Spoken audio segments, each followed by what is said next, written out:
Welcome back to Transformers episode 6. We did it. We did it. We did it.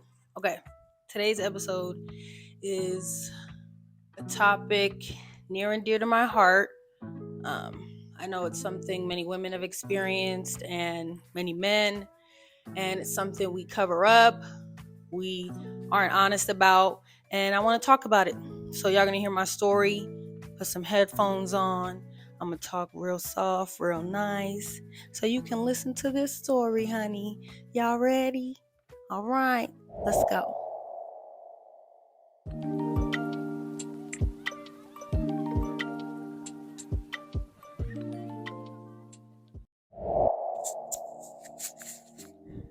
It was winter, beginning 2005, senior year of high school.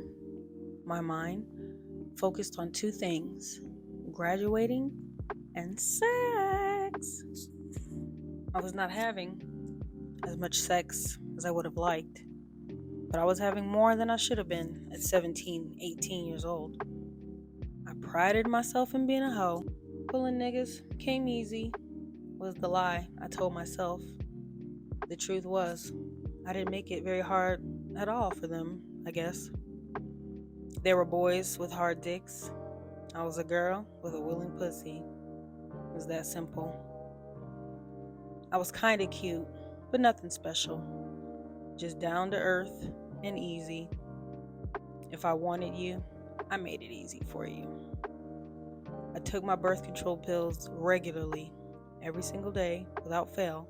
So I thought. My daughter at the time was 3. I had done so well up until then. I would have bet my life on it that I had never missed a day. Another lie I told myself. My daughter's father at the time had his own raggedy journey he had to muscle through. Much of his path clouded and hindered by my lies and selfish games. Even so, he and I would engage in friendly encounters every so often.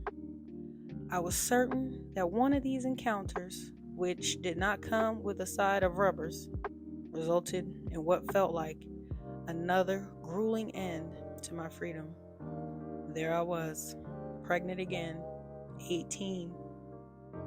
I was this close to graduation and prom. I had to go to prom. A reward that I felt I was so deserving of. I worked hard, damn hard, to pass all 10 classes I had to take to graduate. Being that I was pregnant most of my freshman year, so I had to take night classes if I wanted to graduate on time. The last thing I needed was another baby, not to mention all the other underlying filth that plagued our relationship. That filthy hot tea will be saved for another story time. But my daughter's father and I really did not see a future together at this point. I did not want this baby, and neither did he, so why not adoption? Well, in my mind, if I didn't want my baby, I didn't want anyone else to have it. How selfish can you get, right? I didn't even need a pregnancy test. I just knew. The tenderness of my breasts, the unexplainable exhaustion told it all for me. I am not walking across that stage pregnant, I assured myself. I had family members that had done it, but instead of me admiring them at that time, I refused to follow their example. How foolish I was. I coordinated with family, a place to rest afterwards, and a ride for my daughter's father. I was 15 weeks along when I decided to go through with the procedure. My daughter's father drove me to the clinic, which was so conveniently located in one of the poorest neighborhoods in Denver, Colorado at the time. We stepped out of his maroon 1997 Mercury to the back entrance of the clinic.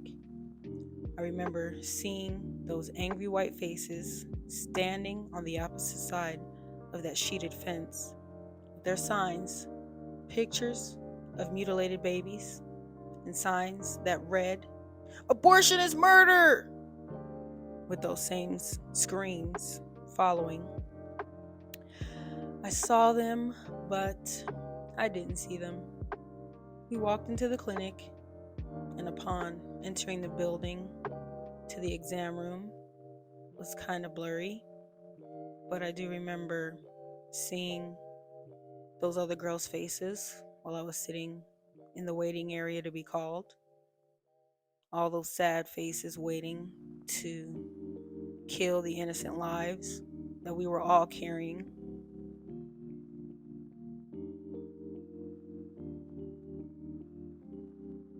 Then I was called to the exam room, and then I remember that long metal slab. I got undressed, put on my gown, and I laid on that cold, hard slab.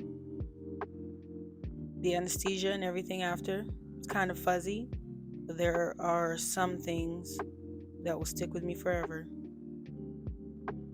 Things like my legs being propped up, the nurse taking the ultrasound and asking if I wanted to know if it was a boy or a girl or twins.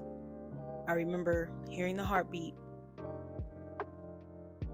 that suction machine that seemed to stand shoulders height to the nurse that was there, and the nozzle and tube attached to it.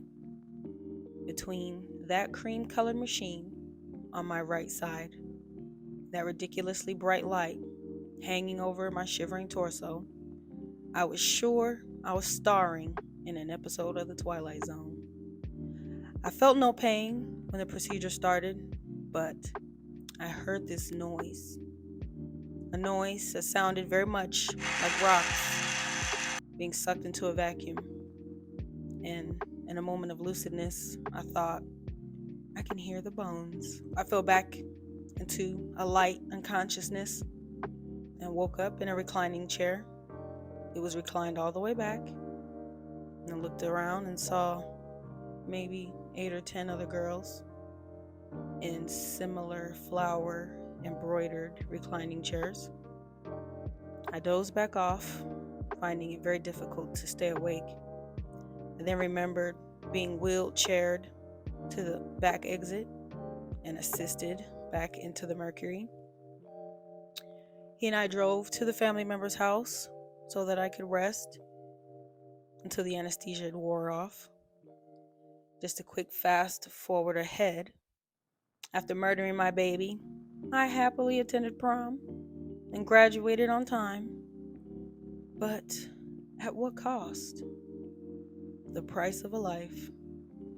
I, like most women, ended up pregnant again, not even a year later. To this day, I still feel like I'm missing a child. No one ever tells women the emptiness they'll feel after having their own flesh and blood ripped from their womb.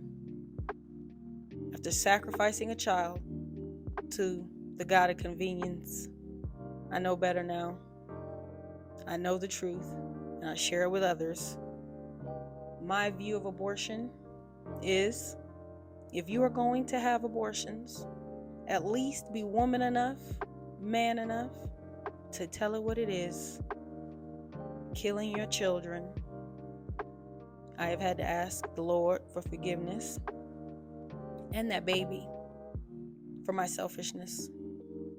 And I've also had to forgive myself, which was the hardest part. I also have an all-new appreciation and respect for the family members that had the courage to achieve their goals with their children alive to see it. So tell us, how many children have you killed in your lifetime? Thanks for tuning in, y'all, to another episode of Transformers New Mind, New Life. Don't forget to like, comment, and subscribe. And please don't forget to count your blessings and not your disappointments. Blessings, y'all.